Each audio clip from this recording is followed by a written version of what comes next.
Este edificio queda en la calle 32 con carrera 25 aquí en Bucaramanga, frente al Parque de los Niños. Ahí queda ese edificio. ¿Qué particularidad tiene este edificio? Este edificio se inauguró en 1989. En ese momento era el único edificio alto de esa zona. Era una torre solitaria. Todo lo que quedaba en las manzanas alrededor eran casas de 2 pisos. Hoy por hoy, eso es una selva de cemento llena de edificios, hoy por hoy. Pero en ese entonces el vigía del parque, y duró muchísimos años, siendo como una torre ahí solita, y eso era muy particular. Incluso a mí desde niño eso me llamaba la atención. Yo decía, ¿por qué este edificio queda aquí como atravesado, ¿no? Un edificio tan alto en ese barrio que oficialmente se llama Antonia Santos, y que por ejemplo uno no sabía ni siquiera cómo se llamaba ese barrio. Mucha gente no sabía, que vivían en el edificio, no sabían cómo se llamaba ese barrio. Incluso mucha gente lo confundía con el barrio La Aurora, que es el barrio que queda ahí de la carrera 27 para arriba. Y con un agravante, y es que hay otro barrio Antonia Santos en Bucaramanga, que queda ahí por los alrededores del puente García Cadena. Ahí hay otro barrio Antonia Santos. Entonces uno decía, ¿dónde vive usted? En el barrio Antonia Santos, pero en el del centro, no allá en el del sur. Entonces se cuenta que era un tema incluso de identidad barrial que ni siquiera estaba muy clara, y como les digo, eso fue una apuesta, y de una vez voy anticipando porque esas cosas están en algunos cuentos. Esto además tiene unas connotaciones, y primero les hago este contexto para que ustedes estén muy familiarizados, porque son cosas chéveres que también son narrativas de ciudad. Este fue un proyecto que se posibilitó fundamentalmente para profesores en esos finales de los años 80. Y fue un arquitecto que es muy interesante esto. Yo también soy arquitecto, eso es un pequeño guiño que se puede hacer. No es un pequeño, es tu obsesión. Es muy interesante porque el arquitecto se quebró. Cuando estaba haciendo este proyecto, el arquitecto se quebró. Por lo tanto, el edificio estuvo en altísimo riesgo de ser rematado. Por lo tanto, los profesores que habían dado la plata para habitarlo, pues iban a perder sus inversiones, entre ellos incluidos mis papás. Entonces lo que ocurrió es que este arquitecto tuvo como la posibilidad de hacer un esfuerzo entre todos y como la comunidad, todo muy comunitario, y se estableció la posibilidad de poderse pasar a vivir en el edificio, pero en obra negra. Entonces fueron años y años y años de bazares, de actividades para poder poner como los acabados medianamente decentes del edificio, y sobre todo de la torre nuestra, que era la torre última. Pero con el paso de los años hay un tema muy interesante con el edificio, porque uno siendo niño decía, pero este edificio es particular, este edificio es raro, porque desde donde empieza el lote, el arquitecto dejó tanto espacio para hacer la torre por allá atrás, ¿no? Que eso hoy por hoy se aprovecha hasta el mínimo último milímetro para sacarle jugo económico.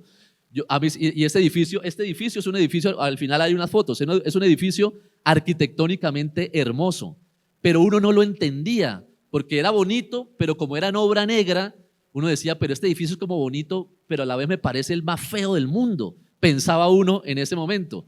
Con los años, uno se iba a enterar de que el arquitecto de ese edificio se llamaba Jairo Rojas. Y ese señor Jairo Rojas, luego uno se iba enterando, además en mi caso de historia personal de vida, siendo arquitecto e investigador, pues mucho más. De hecho, yo me he entusiasmado y he investigado muchas cosas de él. Este Jairo Rojas había sido el arquitecto ni más ni menos que de un lugar que también era importantísimo en este contexto, del Parque de los Niños, que era el arquitecto de la Biblioteca Gabriel Turbay, que es un edificio espectacular desde el punto de vista arquitectónico.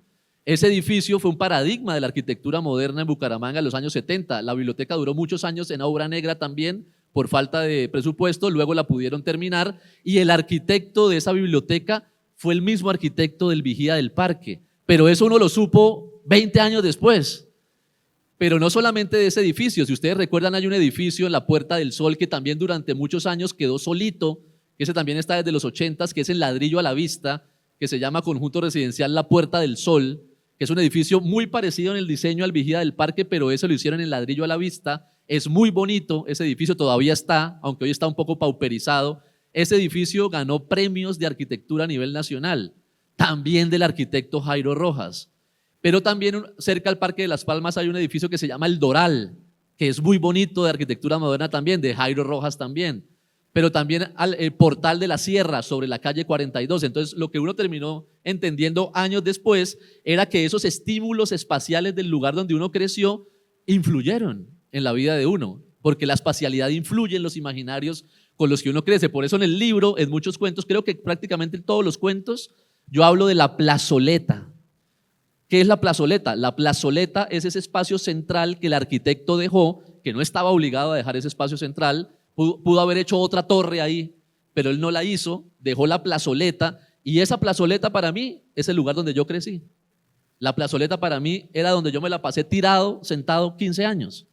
Y eso proviene, digamos, de esas, al final les voy a mostrar unas foticos.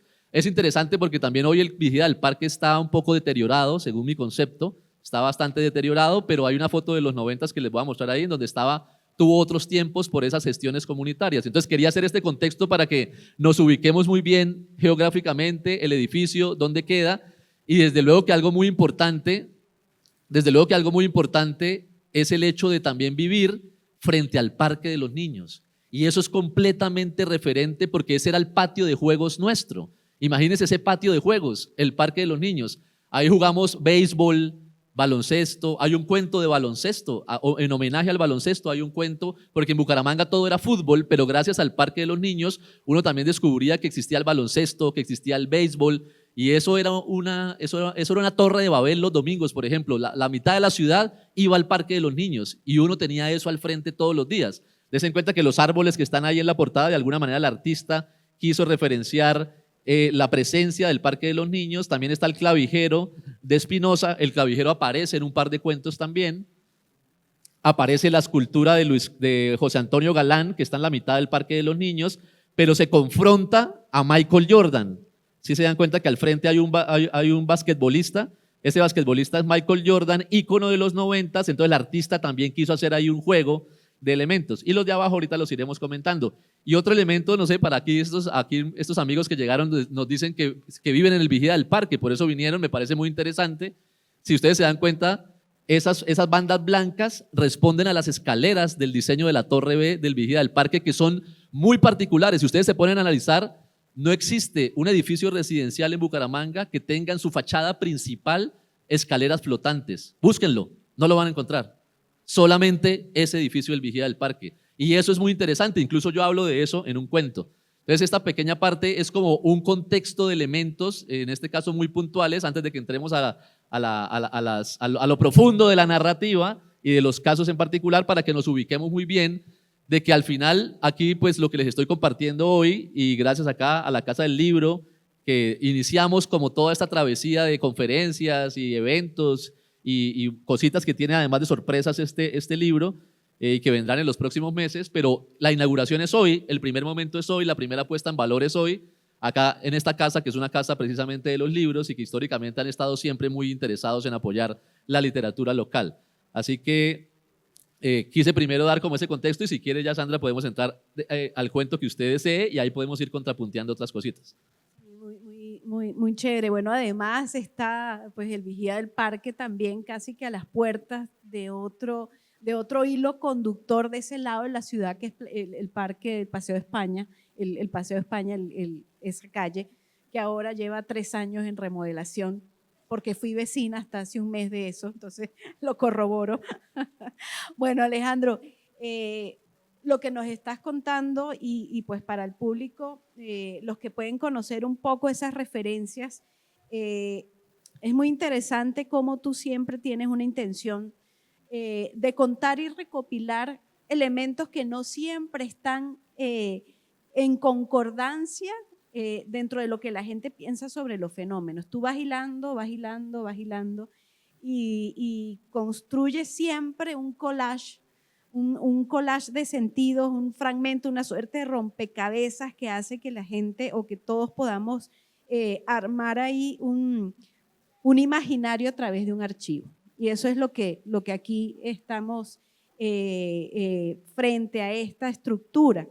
Yo quiero decir, por ejemplo, antes también de meternos ya en cada uno de los cuentos, contarles también que el estilo que ha elegido Alejandro, pues me parece que es un estilo directo, fresco, no es un estilo reiterativo y excesivamente descriptivo que realmente viene a hablar de un proceso en el que Alejandro se está haciendo también parte de unos referentes de la escritura contemporánea.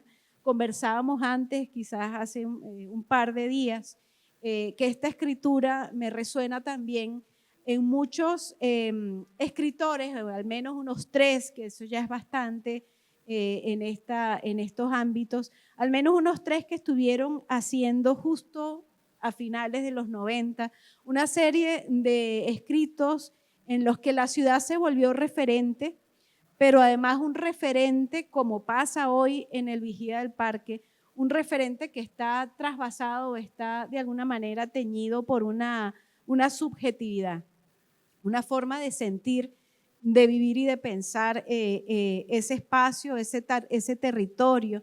Entonces es cómo te aproximas narrativamente a una situación de ciudad, una localización, pero de un contexto que es vivido y es experimentado. Entonces creo que es como un hilo conductor. Además, todos los cuentos van a seguir una cronología prácticamente vital, ¿sí?, del personaje central, personaje narrador, podemos decir, que es Alejandro mismo.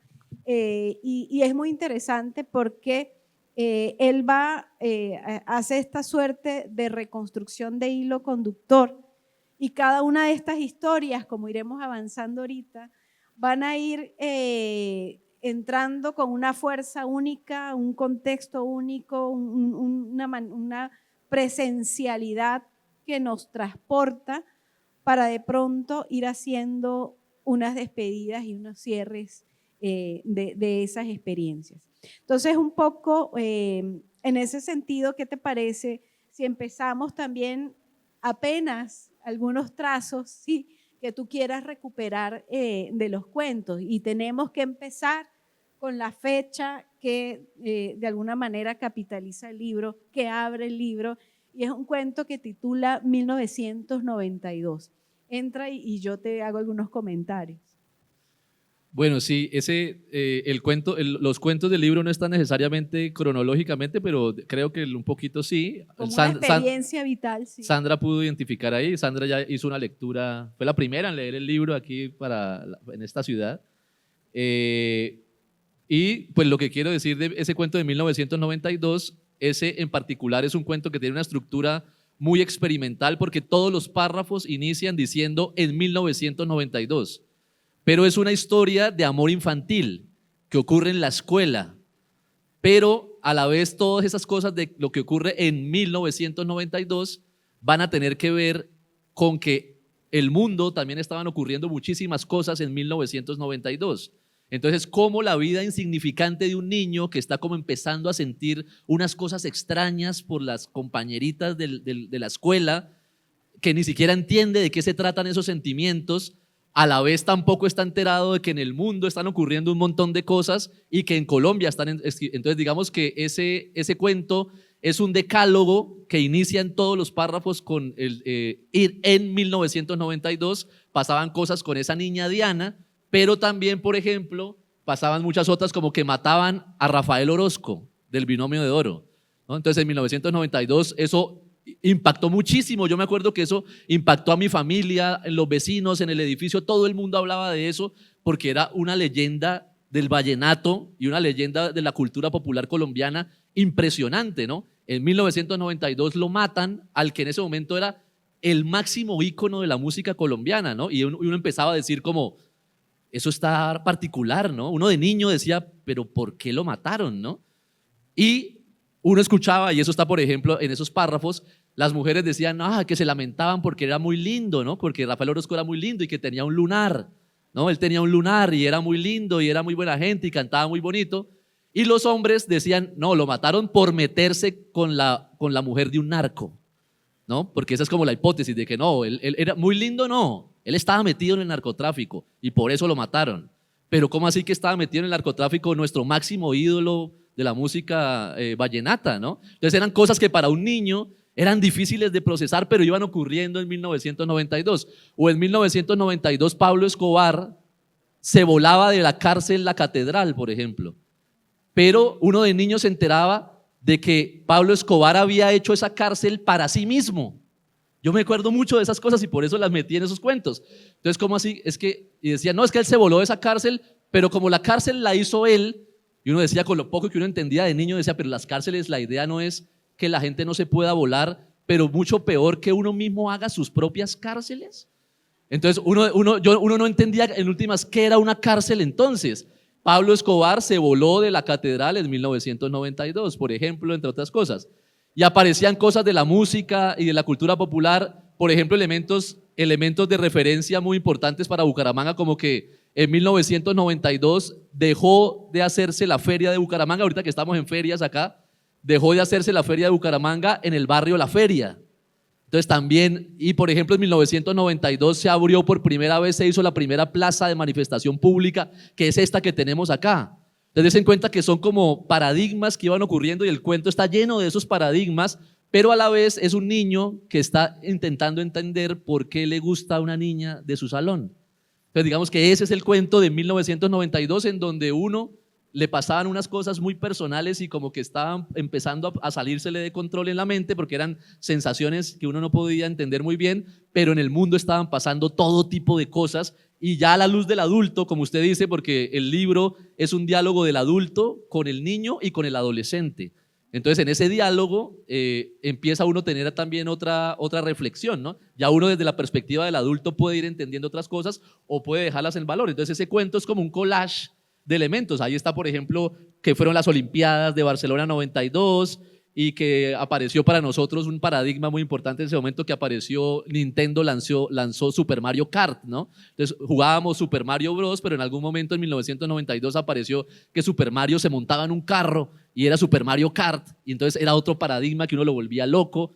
Y pasaban cosas con el grupo Mecano y con el baloncesto y con muchas cosas. Y acá aprovecho para decir, antes de que pasemos ya podemos ir dejando que el libro está conceptualizado, el artista que lo diseñó, que se llama María Martínez Guandurraga, esa artista conceptualizó el libro como un álbum de cromos de esos de tienda noventera.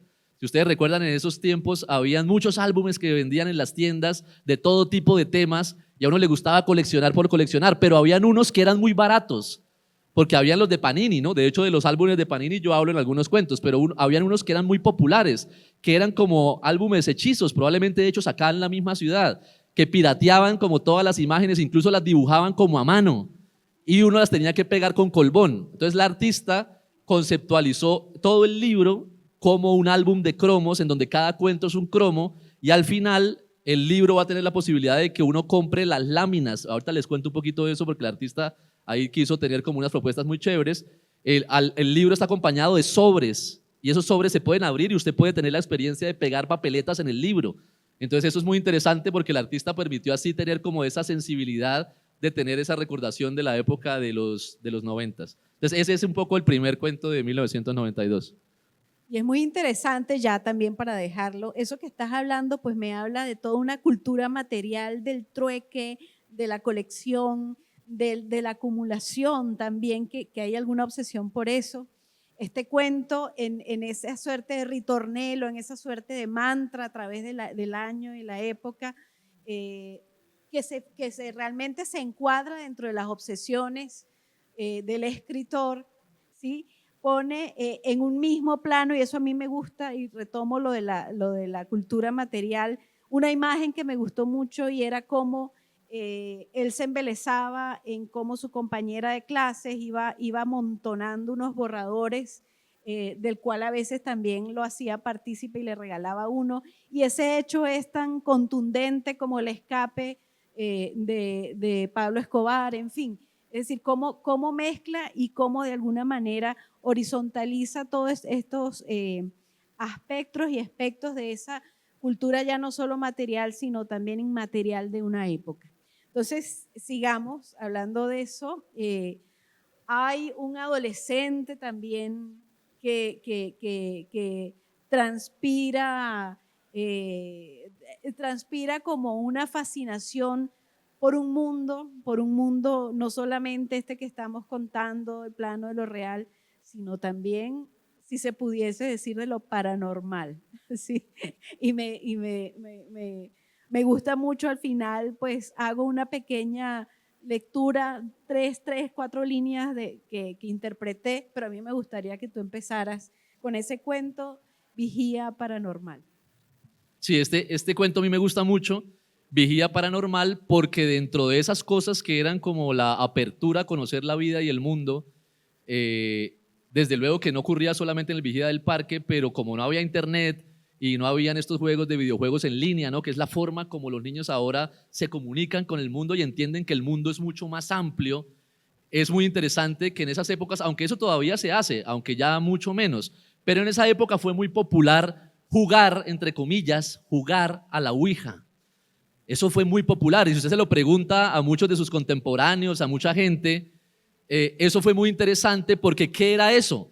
En el fondo era la pregunta por la muerte, era la pregunta por el más allá, era la pregunta de que uno suponía que existía un portal, que era ese, por lo general, como los niños en los edificios, en los barrios, en los colegios, lo que hacían era dibujar en lapicero, ¿no? En lapicero dibujaban como el marco este que tiene la Ouija, y se jugaba la Ouija. Pero ¿qué era lo interesante de eso? Que esa generación nuestra al final nunca supo si eso era verdad o si eso era mentira. Y ahí me parece que está el elemento fundamental de esa reflexión, porque había mucha sugestión. Y si ustedes escuchan muchas noticias que a veces salen en los noticieros, que en tal colegio en Bogotá unos niños estaban jugando a la Ouija y que como que entraron en una paranoia y les tocó llevarlos al hospital, ¿no? Porque entran en un estado de que se sugestionan, ¿no? Yo recuerdo mucho en nuestras experiencias en el Vigía, en mi caso, y eso hace el cuento, pero espero que ustedes luego lo descubran. Yo recuerdo mucho que mi intención cuando descubrí ese juego, que lo descubrí por mi hermana mayor jugaba a eso y a mí me daba curiosidad. Entonces ella jugaba con sus compañeros, pues, de esa generación más grande del Vigía, y nosotros éramos una pandilla más pequeña, pero yo heredé de alguna manera ese juego. Ellos ya luego se aburrieron y ya no jugaban con eso, y luego nosotros los más pequeños jugábamos con eso. Pero lo que me parecía a mí interesante, o lo que yo supe en algún momento, es que en principio pues eso no era verdad, ¿no?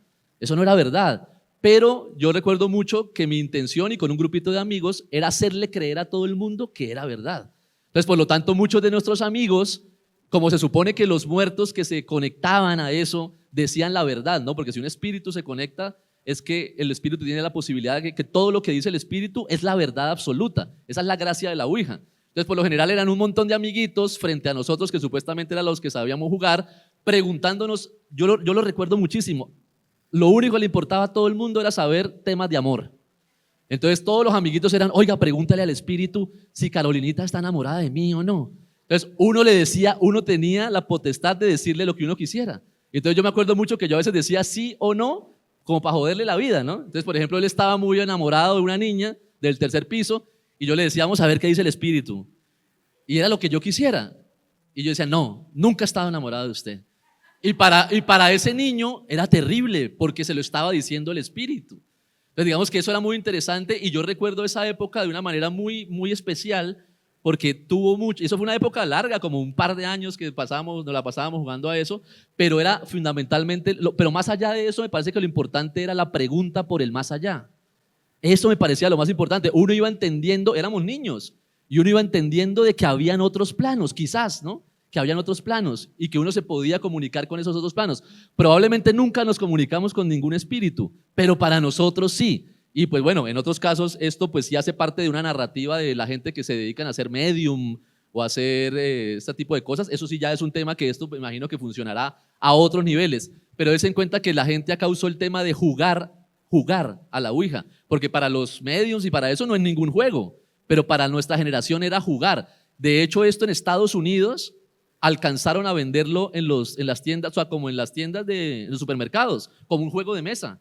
Si ustedes lo buscan por internet lo van a encontrar. O sea, como un juego de mesa en Estados Unidos vendían la Ouija para que los niños jugaran, o el que quisiera jugara a eso. Y vendía, me acuerdo mucho que ya venía muy, muy bonita, hecha muy bonita, y con un triángulo que tenía como una lupa. Entonces ya era para jugar. Lo vendían al lado del tío rico y al lado de todo. Ese tipo de cosas eran muy interesantes. Entonces este cuento tiene que ver con eso, con la pregunta por el más allá en medio de la ingenuidad infantil, pero en medio también de la pregunta, entonces el cuento, la gracia del cuento es esa, ¿no? La gracia del cuento es que se arma todo un enredo con la posibilidad de no saber si es real o no es real lo que está pasando. Entonces eso por ese lado me interesa mucho este cuento.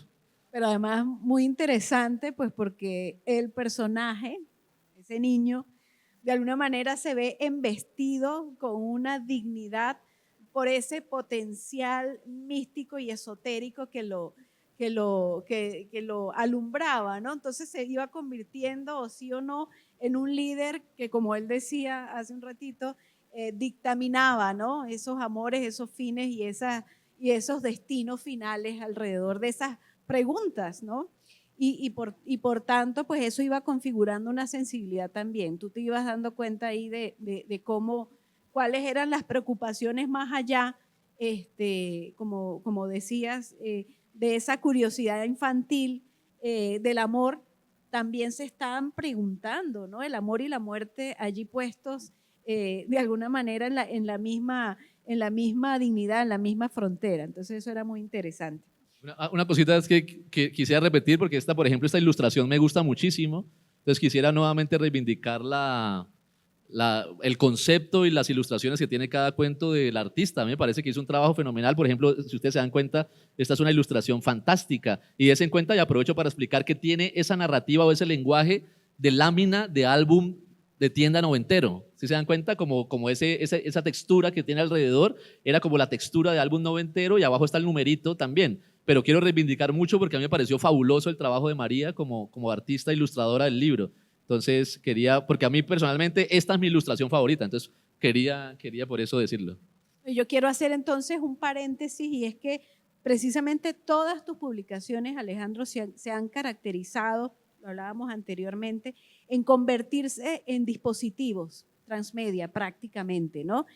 Si no literalmente, al menos desde una forma metafórica, en donde desde el arte y un poco las ilustraciones que no son comunes, sino que están siempre jugando con aquello de la cultura popular, pero desde el diseño también de los libros, desde la presentación de la materialidad también de cómo lo estás presentando. La idea en este caso del álbum, estás trasvasando pues todos esos intereses culturales y de lenguaje que siempre has tenido al diseño directo de los libros que se presentan pues en ese diálogo con el texto y con el concepto de lo que estás hablando. Sí, ahora nos muestras bien, porque no lo he visto en vivo y en directo, apenas ahora, esa idea también entonces de que esto sea un álbum, y seguimos pues un poco en esa obsesión de la cultura material quisiera hacer una cosita, porque sí, lo que acaba de decir usted es muy importante. Yo también quisiera reivindicar mucho acá, aprovechar, que lo iba a decir al final, pero de una vez aprovecho, porque yo he sido en este camino, ya este es mi tercer libro de literatura, pero ya es mi séptimo libro, porque los otros libros han sido de divulgación o de temas culturales, pero de literatura este es el tercero. Y para estos 3 libros literarios, aunque bueno, varios de los otros también, he tenido la posibilidad de compartir, es decir, no es como un escritor solo que por allá resuelve sus cosas, sino es un equipo de trabajo, es un equipo de gente. Y eso es gracias a una onda que está siendo muy importante en los últimos años en la ciudad, que es el de las editoriales independientes. Entonces uno está acostumbrado a que existen las editoriales Planeta y Penguin Random House y todas estas cosas que todos conocemos, que son las editoriales, digamos, masivas o hegemónicas, pero acá en Bucaramanga en este momento hay mínimo unas 15 editoriales independientes de la más alta factura que ustedes se puedan llegar a imaginar, y eso es fantástico. Yo hoy quisiera reivindicar eso, compartir esa idea. Por ejemplo, este libro está hecho con la editorial Taller Ambidiestro, que es una editorial. Este libro está diseñado por el decano de la Facultad de Artes de la Universidad de Pamplona, que a la vez es el director de la editorial, que se llama Juan Francisco Carrillo. Él es el diseñador del libro. La ilustradora es una artista que ha tenido exposiciones incluso a nivel internacional, que hace parte como del staff de esta editorial, María Martínez, ya les conté. Y además otra cosa es que el libro tiene un ejercicio de edición, porque muchas veces la gente confunde la edición simplemente como con el armado final del libro, pero la edición es, digamos, un tallereo y es una discusión literaria. Y esta editorial cuenta con un editor muy reconocido, muy famoso, que se llama Miguel Castillo Fuentes, un escritor aquí santanderiano, con el cual tuve la oportunidad de, durante meses, comentar el libro, discutir cada personaje, cada línea. O sea, tenga la plena seguridad de que con el editor discutimos cada línea que está escrita ahí, porque ellos ven esas cosas desde esa perspectiva, pero al final los resultados son muy bonitos. La artista conceptualiza el álbum de cromos, el editor se asegura de que cada palabra esté en su justo lugar, el diseñador hace que eso se pueda producir de una manera muy eficiente, una correctora de estilo por otro lado. Entonces digamos que es todo un equipo, el productor físico también, porque ellos buscan mucho reivindicar el hecho de la producción local. Hasta hace unos años, si usted hacía un libro acá, le tocaba venir a la Casa del Libro, que era uno de los únicos lugares donde se podía hacer un libro de calidad, o si no, la mayoría de gente se iba para Bogotá y para Medellín a imprimir sus libros. Ya en los últimos años, estas editoriales han hecho como contactos con los proveedores locales, la mayoría quedan aquí en el centro de Bucaramanga, para poder producir los libros acá. Entonces, por ejemplo, mis 3 últimos libros literarios se han producido acá en Bucaramanga y para esas editoriales ha sido un ejercicio muy interesante de generación de experiencia. Entonces, el de Esther Hernández se contextualizó como un álbum de fotos antiguo de los años 40, el de Vórtice se contextualizó como una guía de viaje de carretera y como un álbum de cromos, pero eso es gracias a ese trabajo en equipo, eso es gracias a esas editoriales, porque uno no puede hacer eso solo, pero esos ejercicios son muy, muy interesantes y ojalá si ustedes conocen gente que escribe, dígales que se aproximen a las editoriales, porque ellos siempre están muy interesados en dialogar y de mirar la posibilidad de que esos proyectos se hagan realidad. Yo he tenido la posibilidad, porque estos 3 libros han sido producto de que he sido ganador de las convocatorias de literatura municipales y departamentales, pero aún así uno no gane esos concursos, también se pueden hacer los libros en un ejercicio editorial. Entonces yo quería reivindicar muy bien eso y de paso darle los créditos a los que han trabajado en el libro. Y ya para terminar el tema, en esa editorial precisamente Ambidiestro, casualmente son muchos de los personajes que antes mencionábamos, que finales de los 90 estaban también pensando en ciudad, pensando en unos derroteros que si pudiesen convertirse también no solamente en imaginarios de ciudad, sino en estéticas definidas de pensar unas narrativas comunes. Entonces me parece que hay una onda expansiva allí y no es casual que de pronto muchos de ellos, como Miguel Castillo, Fabián Martínez, se estén encontrando también, el mismo Francisco, estén encontrados allí y ahora junto contigo y tus libros en este ejercicio. Bueno, aquí hay también dentro de esas narrativas que siempre le han interesado a Alejandro de ciudad, están también esas narrativas que se construyen desde las audacias deportivas, ¿sí?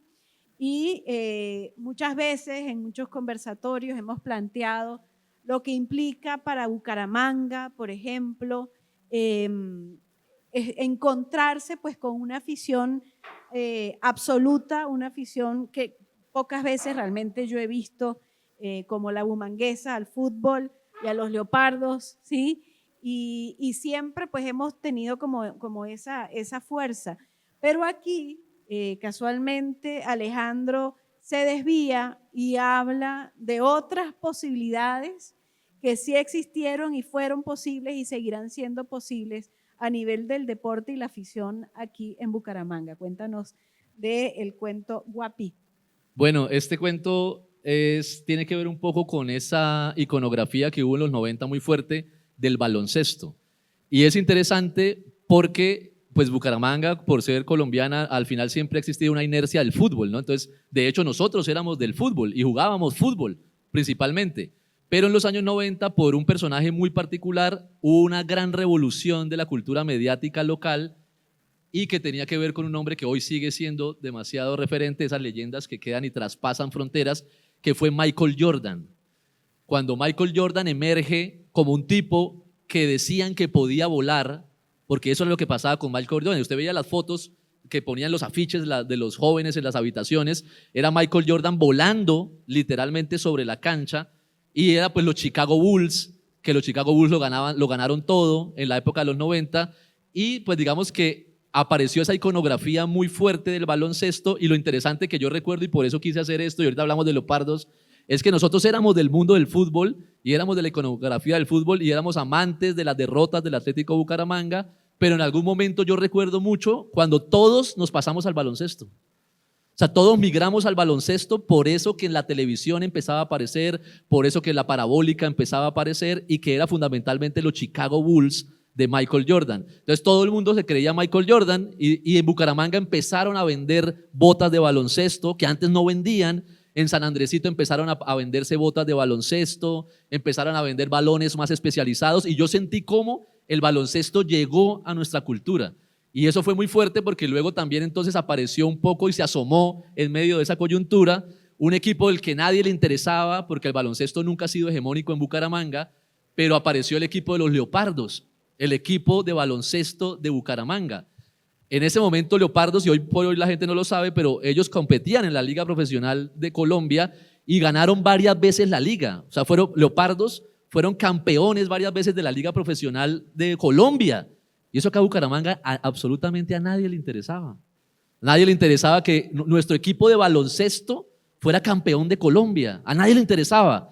Y todo el mundo estaba pendiente de por cuántos goles de goleada había perdido el Bucaramanga. Entonces era muy interesante eso, pero ahí en el Parque de los Niños era un epicentro muy bravo del baloncesto. De hecho ahí, y este cuento está contextualizado en eso, está contextualizado en la celebración de un campeonato muy famoso que se llamaba el Supertazón y que se realizaba en el Parque de los Niños y que venía durante un fin de semana, venían todos los equipos profesionales de Colombia, o sea, los Arrieros de Medellín, los Piratas de Bogotá, venían al Parque de los Niños a jugar durante un fin de semana un campeonato relámpago. Y eso era una locura para uno de niño ver esa cantidad de jugadores profesionales en la cancha del barrio de uno, jugando y pues uno haciéndole barra a los Leopardos, que eran como el equipo nuestro, ¿no? El equipo de uno. Yo lo que recuerdo, porque yo me la pasaba en el parque, yo vivía en el parque, yo creo que más tiempo que en la casa. Y un jugador de los Leopardos, que de hecho muchas personas me dicen que él se quedó a vivir en Bucaramanga y que él todavía camina aquí por estas calles, el cual era de apellido Sinisterra, pero le decían Guapi por el municipio del Pacífico colombiano de donde venía él, y yo me acuerdo mucho que yo me hice amigo de Guapi en esas épocas. O sea, él era un jugador de baloncesto profesional y yo me hice amigo de él, y me hice amigo de él porque yo intercambiaba las láminas del Panini, pero las láminas del Panini de la NBA, no las del Mundial de Fútbol, que eran los álbumes que todos conocíamos y que eran mucho más famosos.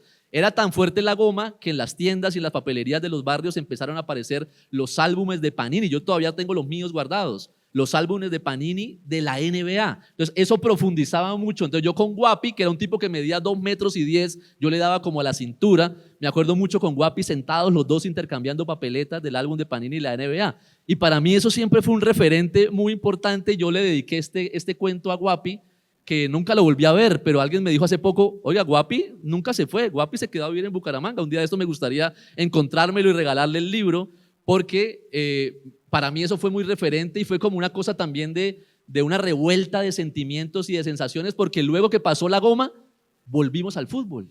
Sí, o sea, fue como una oleada de baloncesto y nos creíamos Michael Jordan. Eso fue 3 años, me acuerdo, porque yo llené los 3 álbumes de Panini del 94, 95 y 96 y el 97 incluso.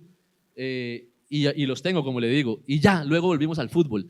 Y luego nadie volvió a hablar de baloncesto. Y de hecho, des en cuenta que el equipo sigue existiendo, ahora se llama Búcaros, pero yo creo que incluso ahora es hasta más silencioso que antes. O sea, y sin embargo, eso es muy particular. Yo quiero acá reflexionar una cosa, ya que estamos hablando aquí de muchas vainas, que es lo que siempre he pensado del microfútbol en Bucaramanga, ¿no? Porque acá todo, que el Atlético Bucaramanga, nosotros hemos llegado a tener, que estudió por ejemplo en mi mismo colegio, en el Salesiano, a Giovanni Hernández. Giovanni Hernández fue reconocido a nivel mundial por las instituciones y las federaciones de microfútbol a nivel mundial como el mejor jugador del planeta durante 5 años, a finales de los años 90 y principios de los 2000. Giovanni Hernández, que hoy todavía también está por acá, por las calles de Bucaramanga.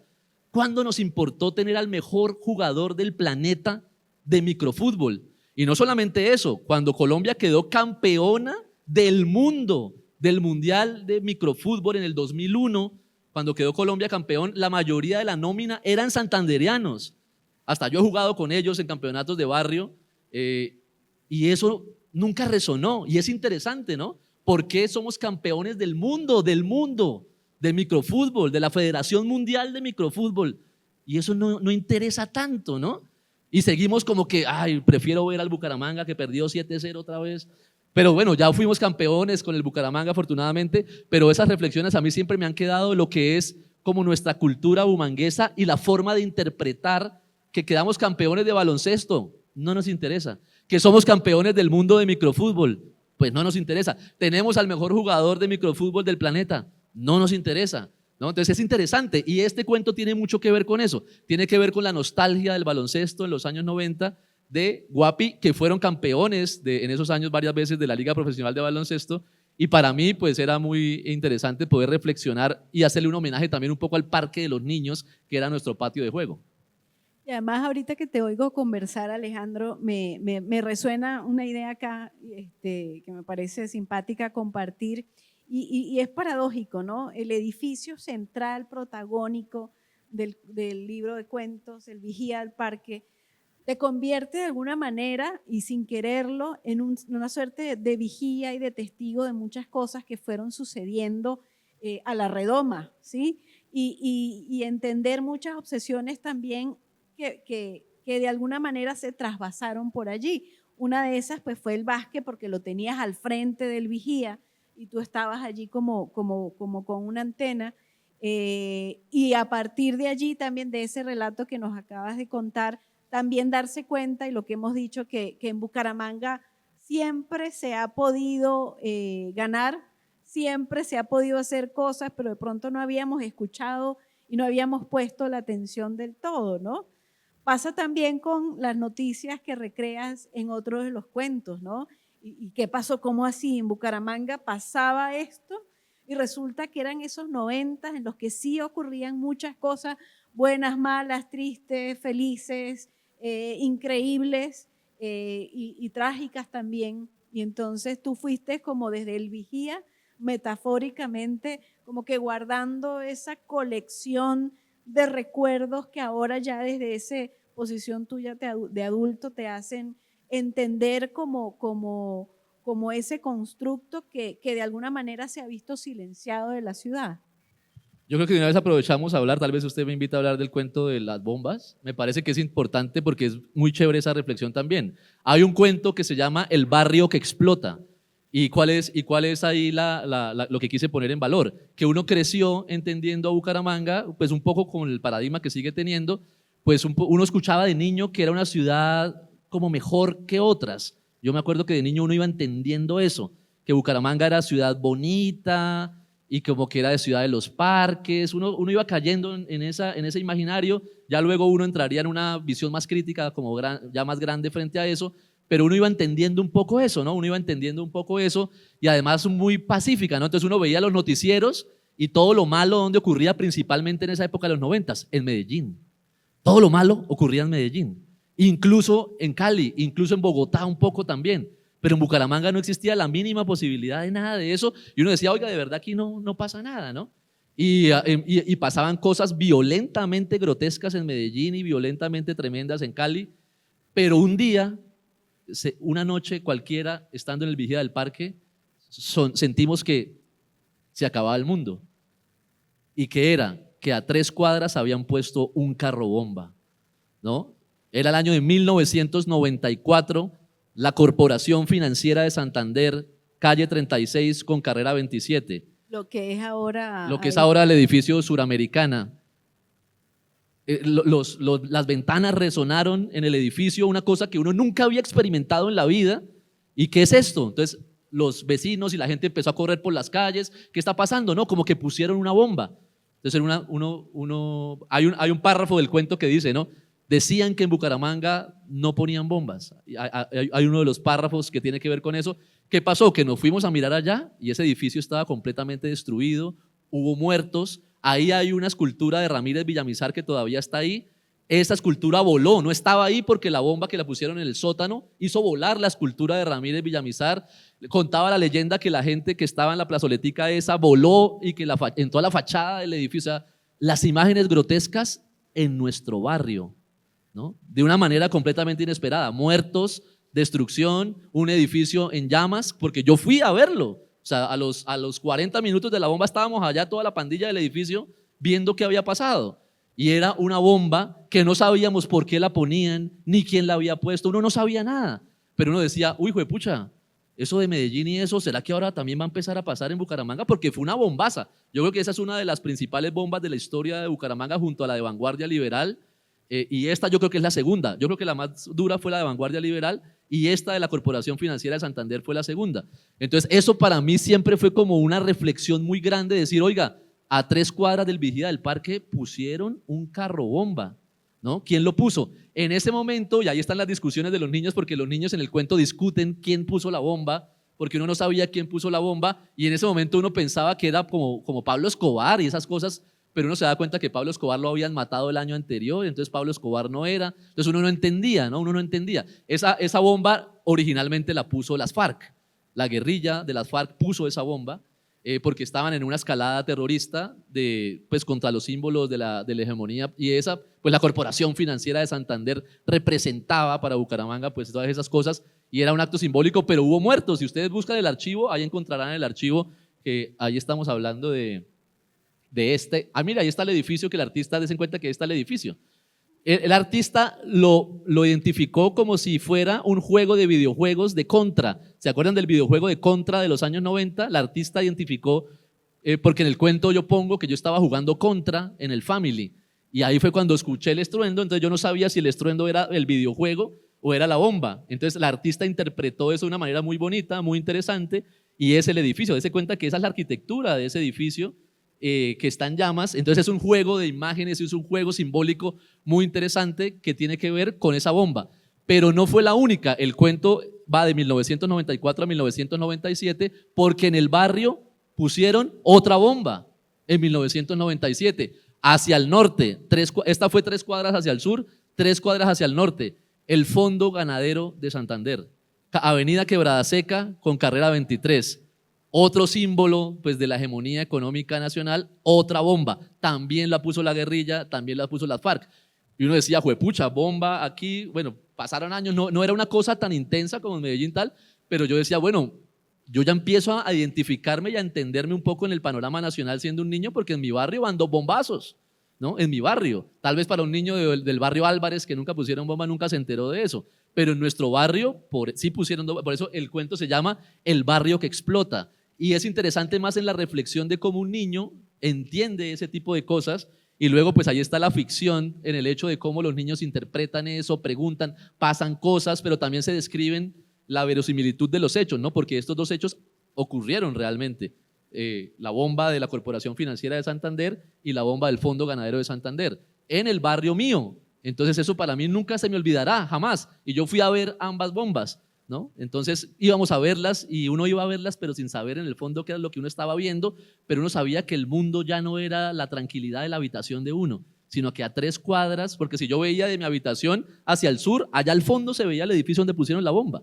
Entonces que yo viera de mi habitación de niño edificios que ponen bombas, a mí eso nunca se me olvidó, porque era algo que iba empezando a marcar, como decíamos con Sandra cuando hablábamos previamente, como las primeras veces de muchas cosas, ¿no? Las primeras veces que uno iba entendiendo muchas cosas. Entonces, creo que con esto podemos dar la onda del contexto. Entonces, ahí lo que decía Sandra, entonces ahí narrábamos que salíamos corriendo el Vigía del Parque por todo el Paseo España. Además, nosotros vimos la transformación del Paseo España cuando era una carrera normal, que luego lo volvieron como ese estilo colonial español, pero el original, o sea, el que tumbaron ahorita para las remodelaciones. Luego nosotros vimos esa primera obra. Entonces todas esas cosas quedan en la memoria de lo que fue. Entonces para la bomba lo que hicimos fue atravesar el Paseo España para llegar a la Corporación Financiera de Santander a ver una bomba, que era una cosa que uno nunca había visto, sino la había visto por televisión, pero verla en el barrio ya era otra cosa, ¿no? Y que todos los vidrios del Vigía del Parque hubieran resonado, a mí nunca se me olvidará eso, porque ahí yo ya de alguna manera me identifiqué como ciudadano colombiano, de alguna manera, ¿no? Era, a pesar de que, pues, bueno, luego en todas las familias hay historias de violencia en Colombia, pero esas eran domésticas y eran barriales, pero para mí muy significativas. Pero no hablemos de las de Capitaneo, porque ahí sí somos protagonistas. Te sentiste santanderiano de Colombia, inmerso en Colombia. Bueno, este libro, aparte pues de todos estos momentos que atan una historia particular con todos esos hitos que Alejandro fue coleccionando y que sucedieron, Me llama mucho también la atención, ¿por qué? Porque muchos de estos cuentos, así como hay, como decías tú en este momento, hay primeras veces, también hay unas despedidas a veces muy tristes y muy abruptas de aquello que nos está contando, ¿no? Y sentí que a veces tenías como esa, bien sea la necesidad de cierre o simplemente contar que en la vida hay muchos cierres.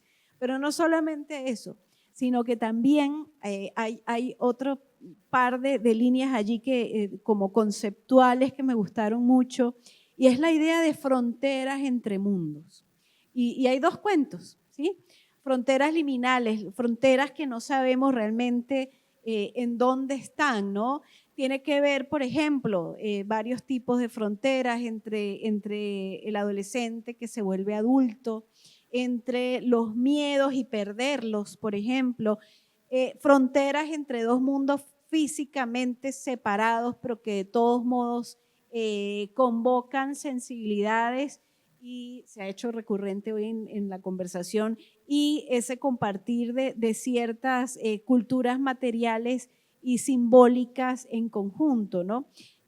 De esto estoy hablando de todos estos recorridos o estas trayectorias con base a dos cuentos que creo que están allí.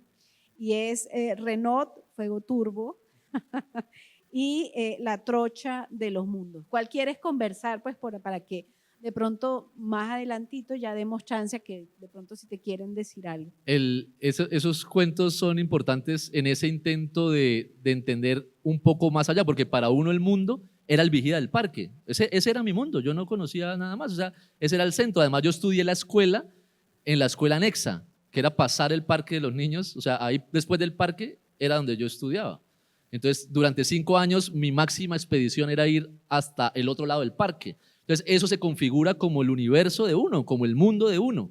Pero la forma de entender que había más allá del vigía del parque, habían más cosas, fue por 2 elementos, porque podemos ir como intercalando esos 2 cuentos. Sí. Fueron 2 elementos que para mí en los años 90 de la niñez fueron muy determinantes, que fue el origen de la familia de mis papás, que fue lo primero que me hizo entender que había otro mundo. Ese cuento se llama La Trocha de los Mundos, precisamente, que cuando yo fui entendiendo, siendo niño, fui entendiendo que yo no era de Bucaramanga, porque me di cuenta que todos mis tíos, todos mis primos, todo el mundo, porque nosotros fuimos de los pocos de toda la familia que crecimos, creo que fuimos casi de los únicos primos de todo el grupo de primos, que somos como 50 primos. Mi hermana y yo fuimos como de los pocos que crecimos en la ciudad, desde pequeños, desde bebés. La mayoría hicieron mínimo el bachillerato en los pueblos.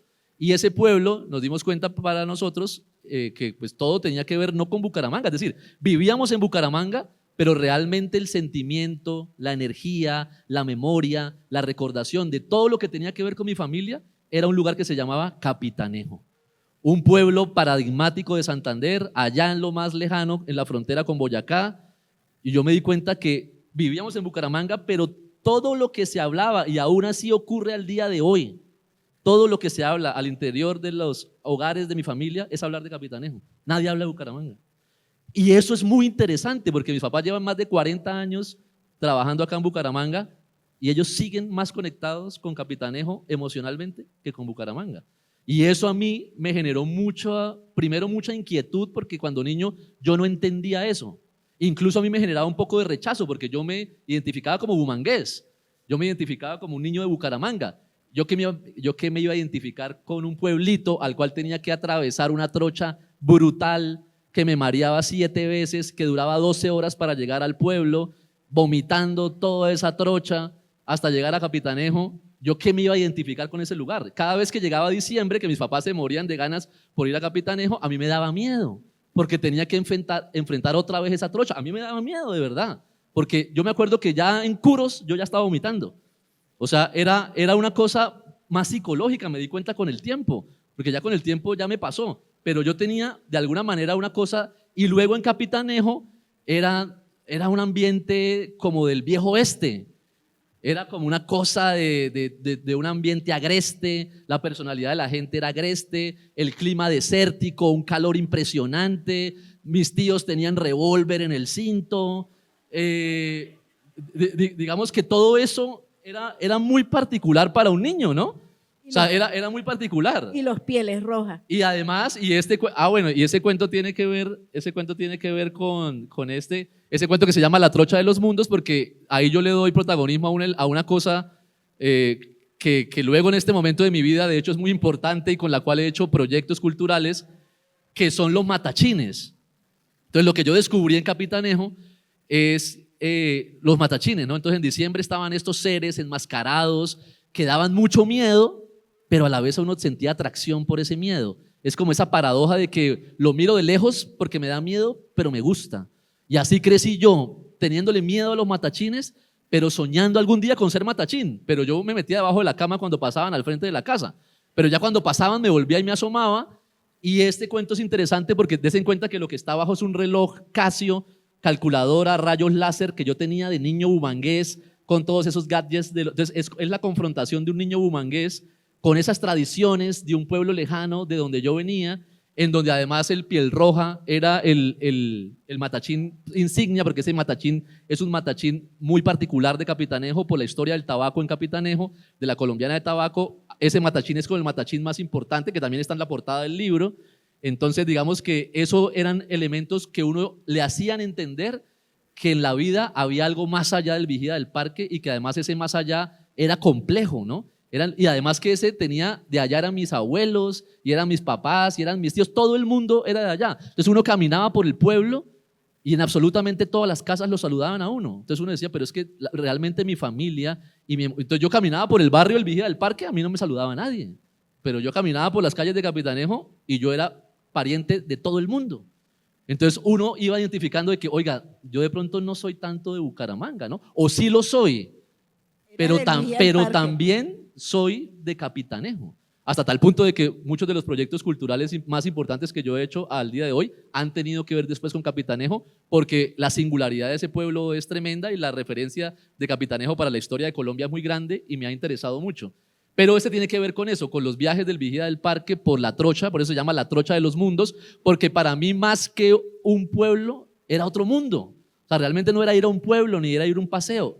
Yo decía, yo no soy de otro pueblo, ahí está escrito en el cuento. Yo sentía que yo no era de un pueblo, sino que yo era de otro mundo, porque eso era demasiado lejos para mí. Para un niño, imagínense 200 kilómetros de trocha en los años 90, luego le metieron mucho pavimento, pero yo llegué a viajar cuando eso era todo trocha, y eso era lejísimos en un Renault 6, ¿no? Escuchando rancheras, todo el camino. Eso realmente le configuraba a uno un imaginario muy importante y por eso quise hacerle ese homenaje al hecho de que uno luego uno regresaba de Capitanejo en enero como enguayabado de lo que uno no había entendido qué fue lo que pasó allá en Capitanejo, ¿no? Matachines, pólvora, plomo, peleas, baile, un montón de cosas.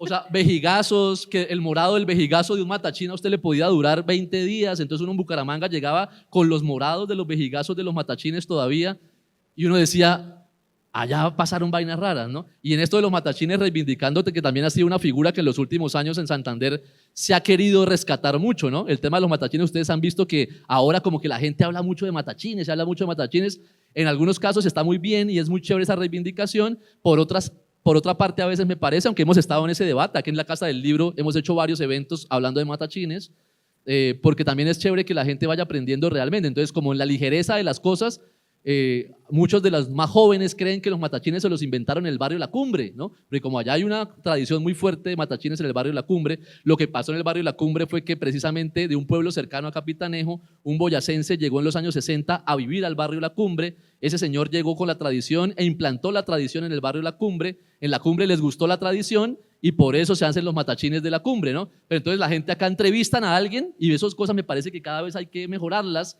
y esas cosas hay que aprenderlas más como conocimiento colectivo. Dicen, no, los matachines se crearon en La Cumbre, ¿no? Que es un antropólogo se pone a llorar que digan que los matachines los inventaron en La Cumbre. Porque, y otros dicen que no, que en Santander, los matachines tampoco son de Santander.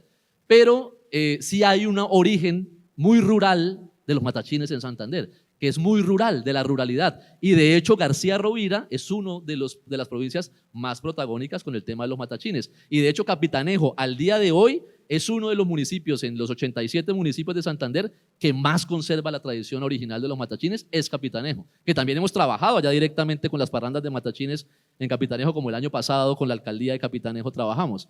Entonces, digamos que ese cuento tiene que ver con esa confrontación y tiene que ver con ese encuentro que lógicamente para un niño era muy complicado. Y este es el otro, que de una vez lo metemos, que la otra forma de conocer el mundo, para cada quien es su historia, ¿no? Pero había unos tíos, unas tías que vivían en Cúcuta. Entonces mi papá le gustaba ir a visitar a sus hermanas en Cúcuta. Entonces para mí esa fue otra forma de entender el mundo. Para mí no tuvo nada que ver, por ejemplo, Bogotá, que mucha gente acá pues pudo haber tenido mucha relación con Bogotá, con Medellín, con Cali, con Barranquilla. A mí me correspondió Capitanejo por un lado y Cúcuta. O sea, yo entendía Bucaramanga, Capitanejo y Cúcuta es el planeta entero, porque es que así fue 20 años. O sea, de hecho yo a Medellín fue cuando tenía 30 años la primera vez, a Cali cuando tenía 35 años la primera vez, pero a Cúcuta fui 50.000 veces en mi vida. Entonces, ¿qué significa eso? Que empieza también a generar un paradigma y un imaginario. Y Cúcuta, ustedes saben que no es cualquier ciudad, es una ciudad para tenerle mucho. A mí me encanta Cúcuta. Me parece de las cosas más fascinantes desde el punto de vista cultural, con la particularidad, y se dice en el cuento, que para muchos bumangueses Cúcuta lo desprecian. Yo lo he escuchado en miles de personas. Uy, Cúcuta es feo, Cúcuta es desordenado, el calor de Cúcuta es horrible, la gente de Cúcuta es como toda loca. Y Cúcuta tiene unos imaginarios, pues lógicamente en medio de la ligereza y de lo que ocurre muchas veces en nuestra cultura, muy equivocados. Cúcuta es históricamente para Colombia, primero que todo, una ciudad profundamente importante para entender este país, Cúcuta, y además éramos una sola región, ¿no? Cúcuta, Pamplona, Bucaramanga, Vélez, todo eso era el Gran Santander, o el Estado soberano de Santander en el siglo XIX. Digamos, todo eso era única. Hasta hace poco nos separamos del norte de Santander, hasta un poquito más de un siglo, y eso en la historia es muy poco tiempo. Pero Cúcuta era muy interesante porque lo que yo sentía en Cúcuta, y para un niño, des en cuenta, y pongo un ejemplo, este cuento se llama Renault Fuego Turbo, es un carro, la marca francesa Renault Fuego Turbo. ¿Qué pasaba en Cúcuta? Que usted llegaba a Cúcuta, efectivamente uno sentía que era otro planeta. Primero que todo, todos los carros tenían placa blanca, y uno decía, ¿por qué tienen todos los carros placa? Ah, que son placas de Venezuela. Ah, ok. Pero es que usted puede pasar de la fuerza. ¿Y por qué la mayoría de carros que uno veía en Cúcuta no existían en Bucaramanga? Y mis tíos tenían tremendos carrazos, y ellos eran negociantes, comerciantes, ni siquiera eran profesionales, y uno sentía que eran millonarios, ¿no? Tenían tremendos carros, y entre ellos a mí siempre me encantó, porque además a mí me gustan mucho los carros, el Renault Fuego Turbo. ¿Por qué? Porque el Renault Fuego Turbo es como el Renault 18, pero como estilo deportivo.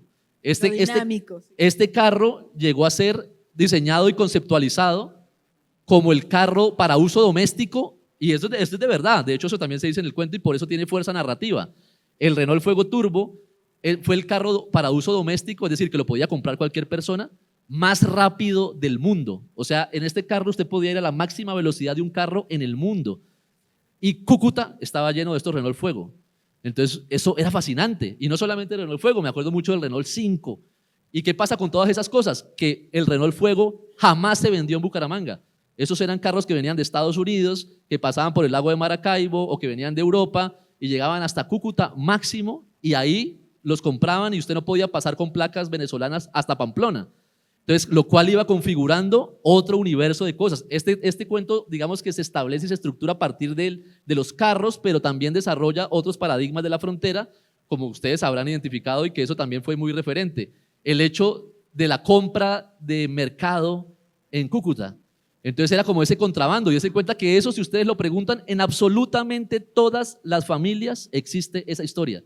No hay miembro de las familias de ustedes que en los años 80 y 90 no haya ido a Cúcuta a traer mantequilla, a traer jabón, a traer cocosete, a traer diablitos y todo eso configuraba mucho el imaginario de uno, ¿no? Porque todos esos productos no los vendían en Bucaramanga, esos carros no los vendían en Bucaramanga, ¿no? Entonces eran un montón de cosas que uno veía a mis primos, su ropa, sus tenis, sus cosas, los afiches que tenían en su cuarto, todo era, y a mí se me parecía mucho a Estados Unidos, Cúcuta. Imagínense lo que les estoy diciendo, que para algunos era un moridero, a mí Cúcuta se me parecía a Estados Unidos en los 80s y 90s. ¿Por qué? Porque todo el mundo tenía un altísimo nivel de vida.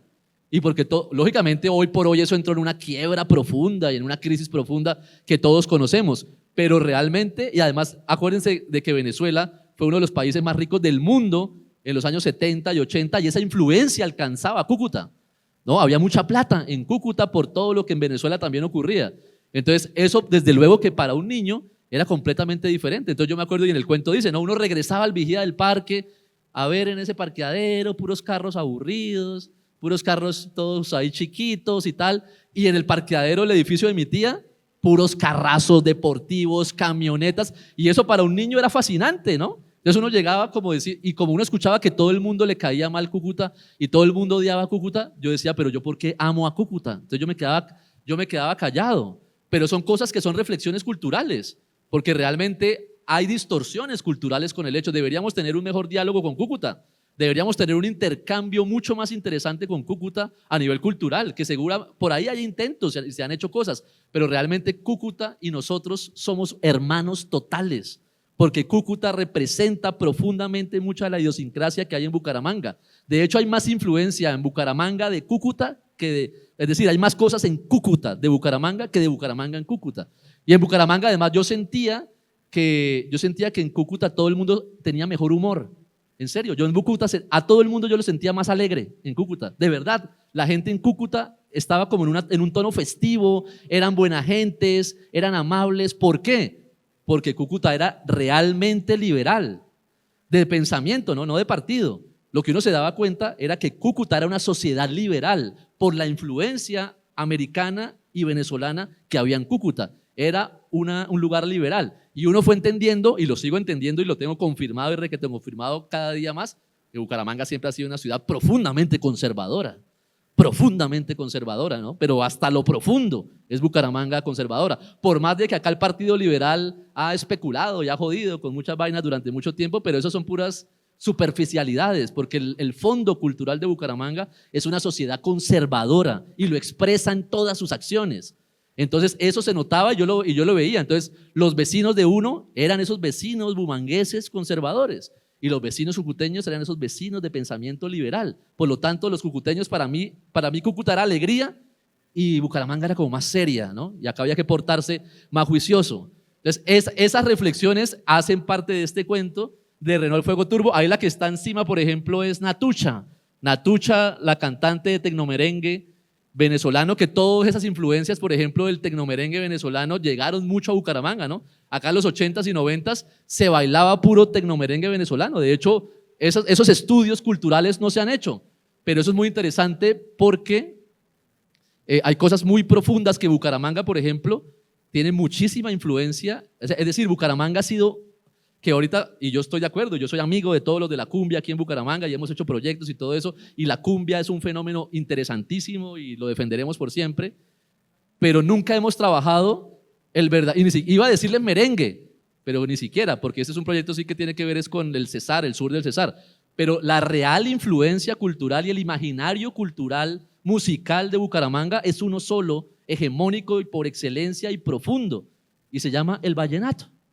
El vallenato es la música hegemónica de Bucaramanga, nos guste o no nos guste, nos hayamos dado cuenta o no nos hayamos dado cuenta, pero toda esa influencia del Cesar y del sur del Cesar y un poco de la costa también, del Atlántico, del Bolívar y del Magdalena, han calado tan fuerte acá que nosotros, como lo de Búcaros y como lo del microfútbol, no nos hemos dado cuenta que hay un montón de santanderianos que han sido reyes vallenatos. Un montón de santanderianos que han sido reyes vallenatos allá en el Festival Vallenato de Valledupar, en todas las categorías. ¿Y por qué ocurre eso? Pues porque hay un fenómeno profundo, ¿no? Un fenómeno profundo. Y acá hay muchos compositores. Acá hay compositores que le han compuesto a Carlos Vives, a los más grandes cantantes de vallenato han salido composiciones de estas calles de Bucaramanga. ¿Esas narrativas dónde están?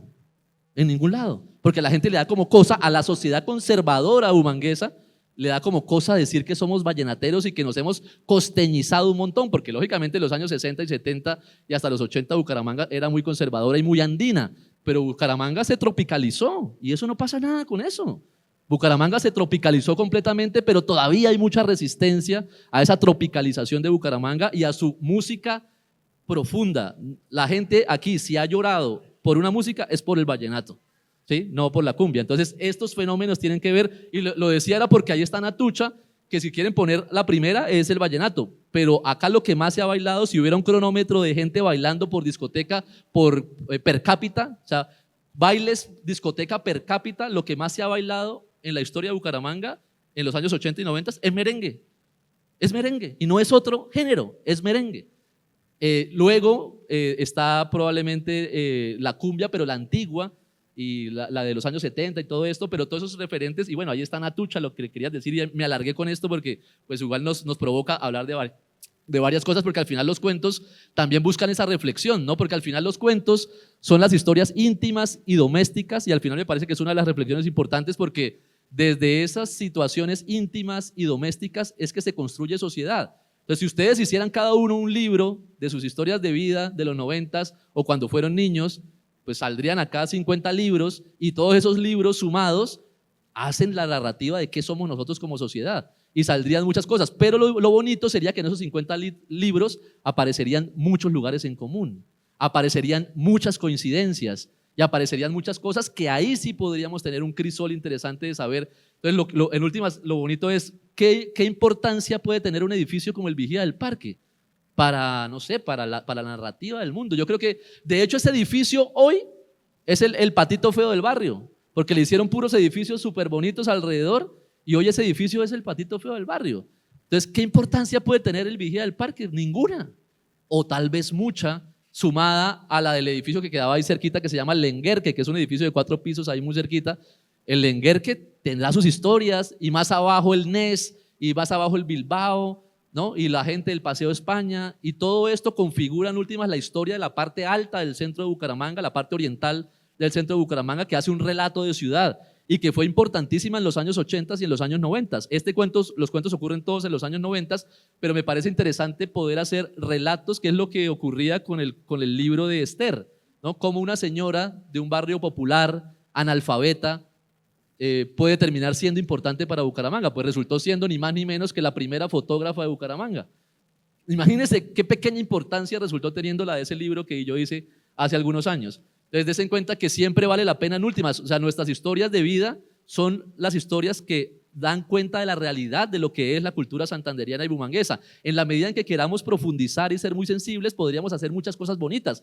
Si ustedes hicieran muchos proyectos que tienen que ver con sus barrios, con sus historias de vida, aparecerían muchas cosas interesantes, no solamente desde la literatura, sino desde cualquier otro elemento. Entonces, a mí me parece chévere, y yo estoy muy contento con este ejercicio, porque algún día, cuando nosotros nos fuimos del Vigía del Parque, yo me acuerdo mucho que cuando ya nos subimos, no sé, en el carro, en el camión, del trasteo, lo que sea, y ya era el último momento que estábamos, yo me acuerdo mucho de ese momento, porque yo dije, aquí está terminando una etapa muy importante de mi vida. O sea, aquí está terminando esa etapa. Yo dije, y algún día voy a escribir un libro, y este es el libro.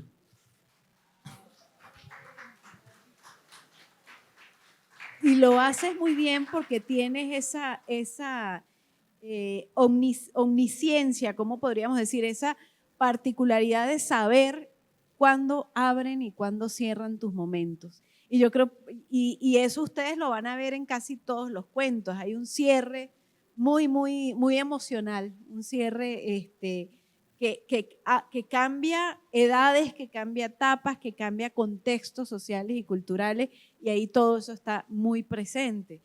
Quería pues hacer una connotación a lo que habías dicho del cuento de Renault Fuego Turbo, y es como porque nos fuimos por otro lado, pero sí es interesante ese tema de que norte de Santander siendo una sola cosa. Obviamente están las dificultades geográficas de montaña, etcétera, pero es que Bucaramanga de alguna manera también fue frontera, o sea, es una frontera que no se ha dado cuenta que es frontera. Y entonces, ¿cómo asimilar eso? Precisamente a partir de estos ejercicios en los que tú logras conjuntar muchas cosas, conjuntar muchos procesos e imaginarios que estás diciendo que son propios, pero que también se vuelven comunes con una colectividad. Y es esa invitación que de alguna manera hace Alejandro. El archivo personal como construcción de memoria y de imaginarios sigue siendo vital, y además muy coherente en estos tiempos para construir pues ese ejercicio de narrativa. Yo de verdad quiero decirte, Alejandro, que me ha impactado muy positivamente, no solamente ya todos estos temas que hemos hablado, que vieron todo lo que toca, sino que hay una narrativa potente, hay una narrativa contemporánea, hay una narrativa que siento es la única en la que ahora podemos contarnos. Y yo por eso también quiero augurar este libro y muchos otros a configurar una figura ya como el escritor en Bucaramanga, desde Bucaramanga, que tiene visos pues sin fronteras, precisamente. Muchas gracias, Sandra. Yo quisiera hacer quizás una última reflexión y de pronto si la gente quiere comentar algo, preguntar algo. Por ejemplo, aquí no conocíamos a los amigos y cuando llegaron dijeron que viven en el Vigía del Parque ahorita y por eso fue que vinieron, maravilloso. Yo no los conocía, entonces es muy chévere. Entonces les quería mostrar esta foto, compartir esta foto, porque esta foto es de finales de los años 90. Hoy el edificio no está así. Es esto, pero yo lo que pienso es que me da pesar no haber tomado más fotos de todas esas épocas, aunque sí hay fotos familiares y eso, pero digo es como del edificio, quiero decir, pero sí hay muchas fotos familiares de muchos eventos en la plazoleta, lo que les decía, que este era el centro del mundo para uno, pero esta es como de las más antiguas que tengo. Creo que los vecinos no conocieron esta versión del edificio. Dese cuenta que tenía espacato, pero todo esto no era así. Cuando nosotros llegamos a vivir, este edificio era de cal, era de un recubrimiento de cal, y así duró varios años, era de cal, y esa cal luego se puso negra, y eso era como una escenografía muy particular. Luego con los bazares de los habitantes del edificio y todo esto, ya lograron hacerle estos frisos, y lograron las pinturas, y lograron poner como chapes y espacatos y todo esto. Entonces es un edificio que, como les decía al principio, tiene muchos valores arquitectónicos. Es un edificio que tiene, el edificio está construido con sistema túnel, por ejemplo. Tenía una particularidad y era que no se podían hacer reformas dentro del edificio porque todo el mundo hablaba de que en las casas hacían reformas, ¿no? Tumbaban un muro y tumbaban el otro y ampliaban y cambiaban. Uno en el Vigía del Parque nadie podía hacer reformas porque eran pantallas de concreto, no podía uno ni meter puntillas casi para poner los cuadros. Eso era yo recuerdo mucho eso de niño, que cuando alguien hacía un escándalo increíble mediodía, era porque estaba intentando colgar un cuadro, porque era un concreto fundido muy fuerte de sistema túnel y mucho menos, jamás nadie tumbó un muro. Nadie tumbó un muro porque era imposible, porque eso estaba lleno de hierro, cada muro, cada pantalla de esas, porque era un sistema túnel, pero un sistema túnel usado con un diseño muy interesante, como les digo, de este arquitecto Jairo Rojas, que fue famoso para el mundo de los arquitectos, pero para el mundo de la cultura bumanguesa no fue. Yo estoy interesado algún día en poner en valor la obra de Jairo Rojas, porque Jairo Rojas es un tipo muy interesante, como les decía. Él construyó, diseñó la Biblioteca Turbay, ¿no? Entonces eso, nada más eso me parece que era al otro lado del parque, pues un referente muy interesante. Él murió en medio del anonimato, por decirlo así, pero yo con el paso del tiempo lo he querido más y lo he valorado más. Yo por ahí he hablado con familiares de él, tratando algún día quizás de hacer un libro o alguna cosa, porque la obra arquitectónica de él hoy está toda pauperizada por las calles de Bucaramanga, pero son obras que detrás tienen unos valores arquitectónicos muy bonitos e interesantes. En mi caso, el interés de este libro no es por la arquitectura, desde luego, pero sí el libro tiene pasajes arquitectónicos en algunos puntos, pero más que todo tiene que ver como con esa memoria y con esos elementos. Entonces, también quería decirles que me acordé del día que nos estábamos yendo, y ahorita lo decía Sandra de nuevo, para ponerles el ejemplo, porque Sandra lo profundizó. Entonces, este edificio de alguna manera lo educó a uno. O sea, todo lo que yo de alguna manera puse y establecí en las bases de lo que luego fue mi vida, ocurrió todo en este edificio, porque yo llegué estudiando la primaria. O sea, yo no me había graduado de la primaria en este edificio y me fui siendo arquitecto. Entonces, digamos, todos los procesos que ocurrían ahí y todas las primeras veces de todo lo que ocurre en el mundo ocurrieron en ese edificio. Entonces, digamos, y por eso le decía que cuando nos fuimos, yo sabía que se estaba terminando una época de mi vida y que iba a empezar otra. Luego nos fuimos a vivir a un barrio de ricos, aquí en Bucaramanga. En ese edificio hermoso de ricos no fui amigo de nadie. No hablaba con nadie, nadie me hablaba. Y yo decía, juepucha, es otro mundo, ¿no? Y ahí vivimos varios años en ese edificio allá de cabecera y todas esas cosas, y era otra forma de entender la vida. No tenía plazoleta, había niños y había jóvenes, es decir, podíamos armar otra pandilla, aunque éramos más grandes, desde luego, podíamos armar un grupo de grandes para cosas, pero a nadie le interesaba, eran otras formas de entender, incluso los niños, y ahí estaban mis sobrinos que crecieron en edificios de muchos tipos de estos, en edificios cercanos, son otras formas, entonces por eso también la memoria de los años 90 es importante, porque son otras formas de vivir, y no es solamente nostalgia, porque la nostalgia no es principio ni fin de nada. Además de nostalgia, tienen que existir otras reflexiones que permitan una reflexión de sociedad, porque si bien en estos tiempos habían cosas que dicen, uy, en esos tiempos habían cosas muy buenas, qué lástima que ya no existen, es cierto, pero también habían cosas malas que hoy ya no hay, ¿no? Eso siempre todo es así de contrastante y paradójico, ¿no? Entonces mucha gente dice que habría que recuperar la Bucaramanga de antes a todo dar. Quizás no hay necesidad de recuperar la Bucaramanga de antes a todo dar, quizás algunas cosas, pero muchas cosas del mundo contemporáneo, como decía Sandra, el mundo contemporáneo es fundamental, uno tiene que vivir en su época también de alguna manera, y eso está representado para bien y para mal. Entonces ahí queda, digamos, la reflexión en términos, quería mostrarles rápidamente cómo está hoy, que es así, está el Vigía del Parque, esta portería no era la portería cuando yo viví ahí, esta la hicieron luego, pero miren la espacialidad de ese edificio, ¿no? Esa es la plazoleta, la que está ahí, la que estábamos hablando, además uno se comunicaba por un puente. Yo tenía que pasar por 2 puentes para salir del edificio, de salir de la Torre C a la plazoleta y de la plazoleta a la portería. Uno pasaba por 2 puentes elevados. Era un juego arquitectónico interesante que, aunque usted no lo crea, es diferente a la hora de tener simplemente que salir por una portería y un ascensor directo a la calle, ¿no? Entonces, dése cuenta que ahí están esas escaleras flotantes. Y miren esta estampa, esta la puse porque es muy simbólica, esta es muy contemporánea. Lo que queda a la derecha abajo es el Vigía del Parque como está hoy. Ahí está parte de la Torre A y partecita de la Torre B. Este edificio de la izquierda obviamente nunca existió mientras yo viví, que para mí configura otro imaginario completamente diferente, y el de atrás tampoco existía. Y el hecho es que miren frente a lo que uno creció, o sea, esta es la postal de la vida de uno. Miren el patio de juegos que teníamos nosotros. O sea, esto yo lo pongo más desde lo simbólico que desde lo práctico. Es decir, el Parque de los Niños era la vida entera de nosotros, aparece en muchos momentos de los cuentos. Mira, ahí está el puente que les digo, la plazoleta, el puente, esto era para uno muy particular, el parqueadero abajo, ya uno luego fue queriendo más el edificio. Esta era la Torre C. Por ejemplo, esta la puse porque esta es una de años después, aunque sigue siendo una foto antigua, cuando tumbaron la casa que quedaba en la esquina para hacer el edificio que salía en la foto anterior. Pero lo hago es porque esta fachada jamás nadie la podrá volver a ver, nunca jamás, porque esta fachada quedó completamente tapada por el edificio nuevo. Entonces se las traje para que vieran una imagen que jamás se podrá volver a ver, que era la fachada oriental de la Torre A. Entonces den cuenta que son cosas que más tienen que ver con lo simbólico que con cualquier otro elemento, y fundamentalmente ese edificio que está a la derecha arriba es el que estaba cuando se estaba tumbando. Yo fui cuando estaban tumbando, porque cuando estaba empezando a transformar, y dense cuenta que allá donde está esa tienda abajo, que está como los letreros amarillos, es donde está el Oxxo, en donde hoy está el Oxxo, donde hay otro edificio. Dense cuenta que tampoco estaba ese edificio. Esta foto es de hace unos 15, 18 años, donde vendían la pata, exactamente. Nosotros vivíamos frente al lugar donde vendían la mejor pata de Bucaramanga, ni más ni menos. Que eso uno no lo entendió sino hasta mucho tiempo después, ¿no? De hecho, uno podía pasar 5 años y uno nunca iba a comer pata ahí.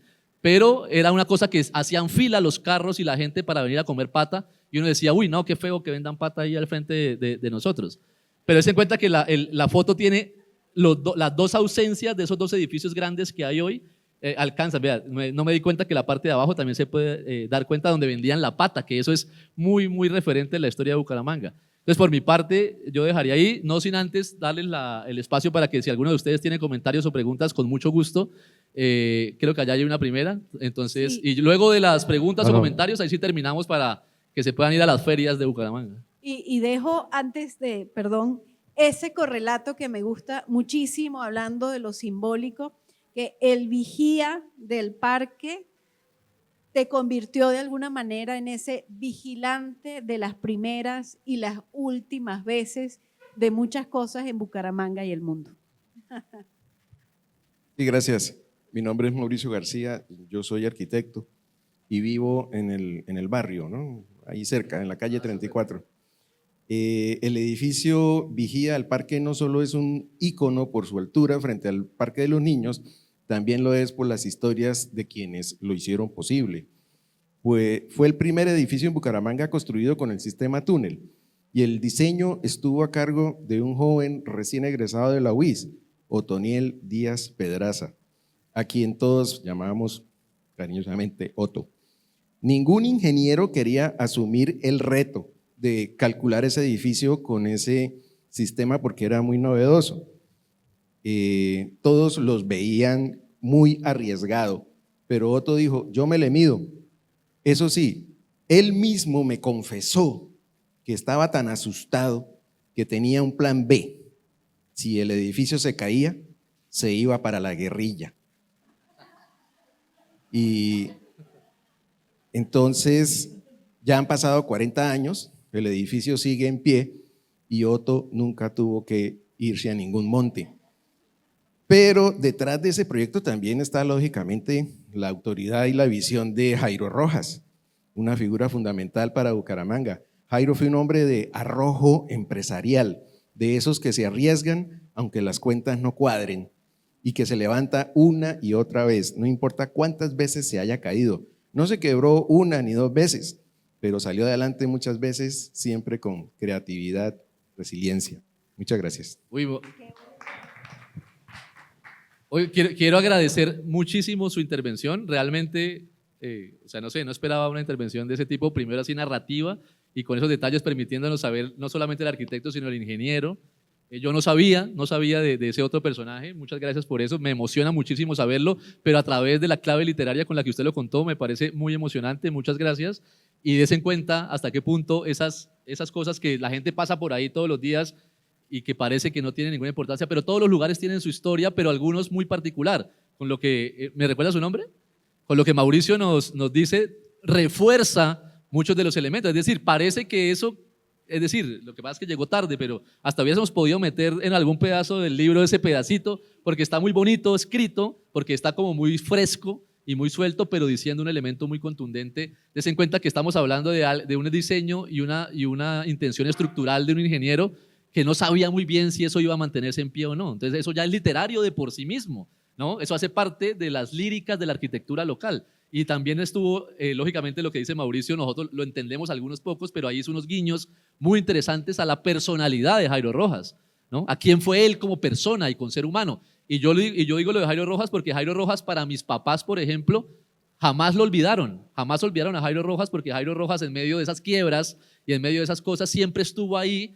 Y gracias a Jairo Rojas finalmente ellos pudieron pasarse a esos edificios y no hubo año, mientras yo viví en el Vigía del Parque, no hubo año que mis papás no hablaran de Jairo Rojas, del arquitecto. No hubo año en que Jairo Rojas, que Jairo Rojas, cuando Jairo Rojas, que no sé qué, pero me emocionó mucho el fragmento que usted leyó porque es muy interesante. Me gustaría hablar con usted ahorita al final para preguntarle de dónde salió ese texto, quién lo escribió, porque mezcla varias cosas, no solamente datos arquitectónicos, sino otras cosas. Así que muchas gracias. Si hay otra intervención, con mucho gusto. O dejamos esa de intervención magistral. No sé si… Bueno, pero allá está Iván Acevedo, que sé que también se muere por decir algo. Hola Alejo, ¿cómo estás? Hola Yesenia. Bueno. Ella es una habitante histórica del Vigía del Parque. Total. Me emociona mucho el libro. Bien vanguardia liberal, no tenía ni idea. Alejandro era el mejor amigo de mi hermana menor, Liliana. No, Claudia, la hermana de Alejo. Mi hermana.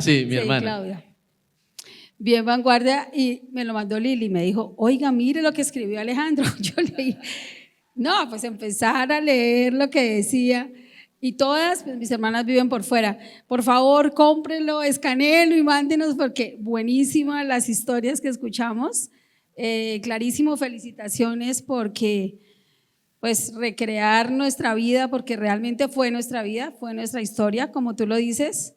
Nosotros también llegamos, mis papás también eran de una provincia de García Rovira, no de Capitanejo, sino del Cerrito y de Málaga.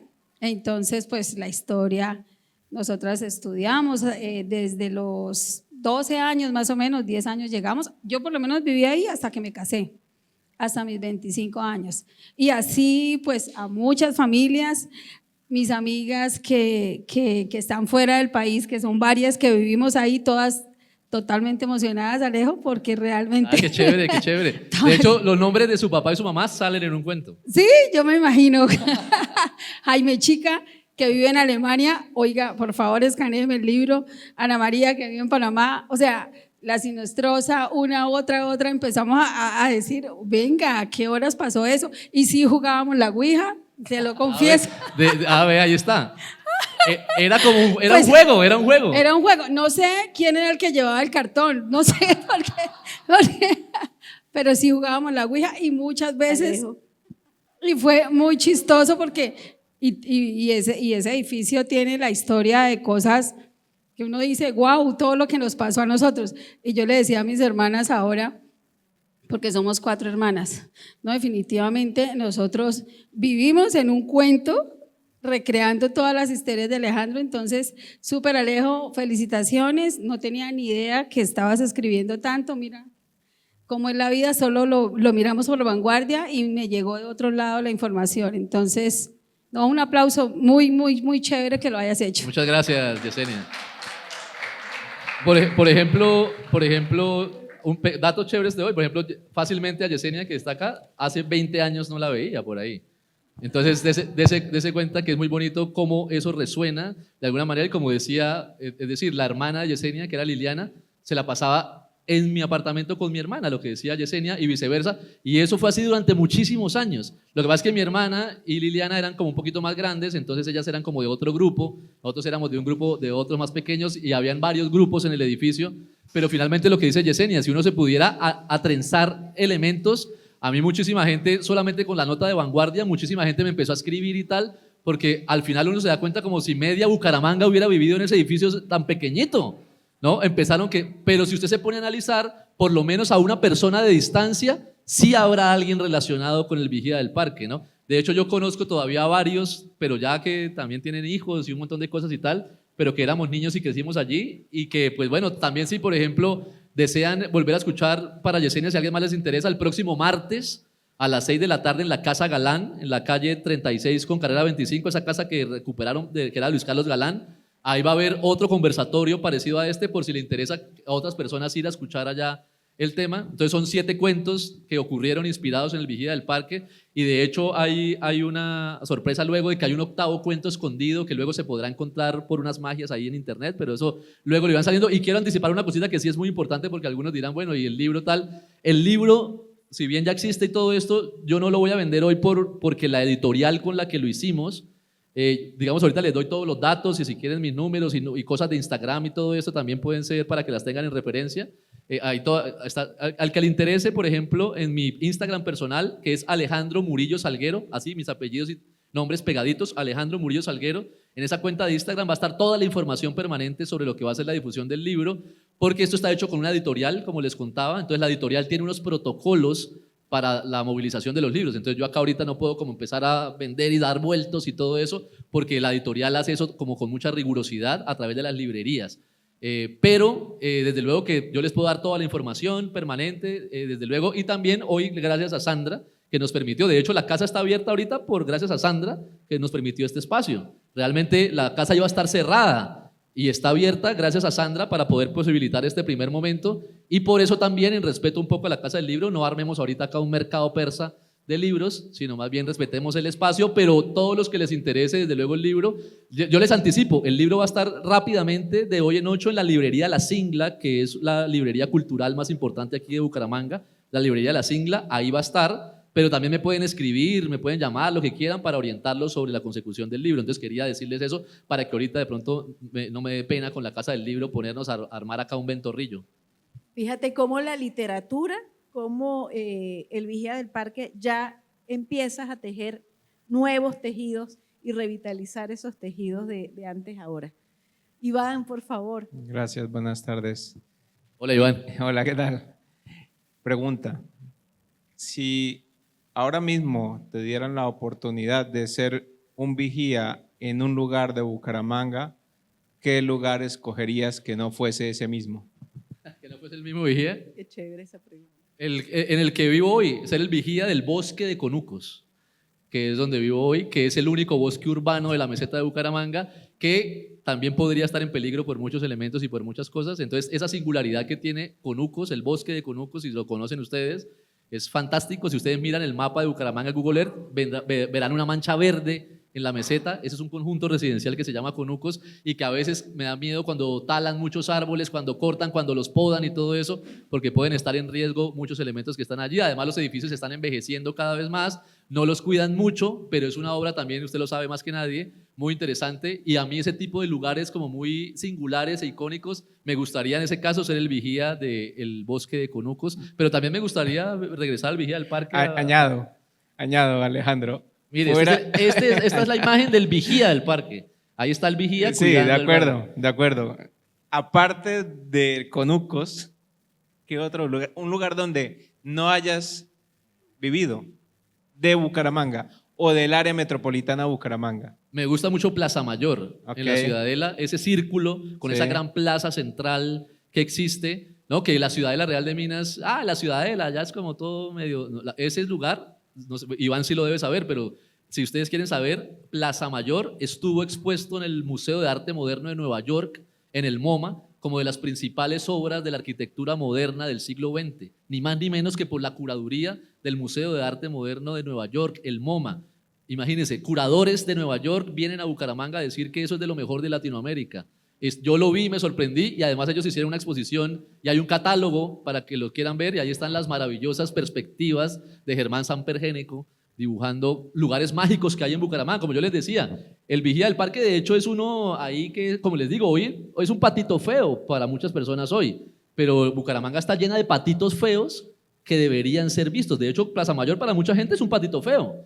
Plaza Mayor es para muchos, de hecho Conucos para mucha gente es un patito feo también, porque la gente uno muestra Conucos con mucho orgullo, ay, pero esa viejera de conjunto, esa viejera de edificio, pero no saben que es probablemente, o sea, jamás en la historia de Bucaramanga se construirá nunca más un conjunto como Conucos, nunca jamás, nunca, porque esa es una forma distinta de entender el mundo en los años 60 y 70. Entonces digamos que esas son cosas bonitas, está chévere la pregunta de Iván, porque hay muchos patitos feos que vale la pena volver a recordar.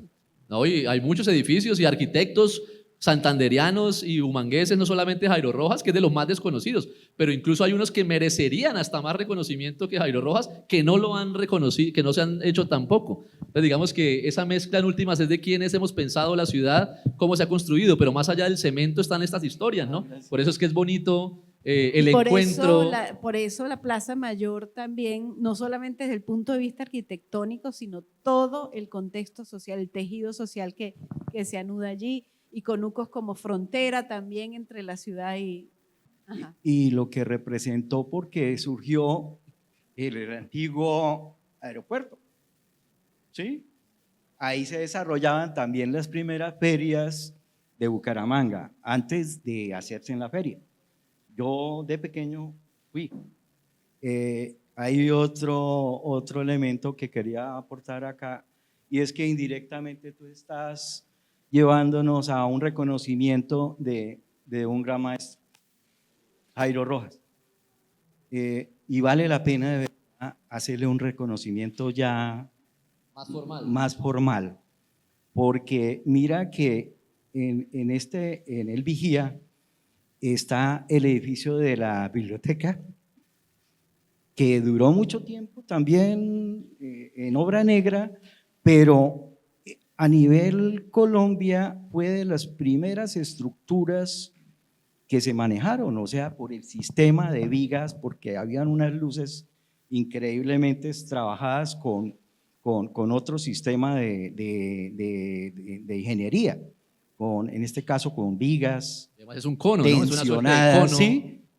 Exacto, y el aporte que dio Jairo en el manejo espacial y arquitectónico, porque yo soy testigo de los pocos proyectos que le conocí, en todos los proyectos él dejaba una huella. Gracias.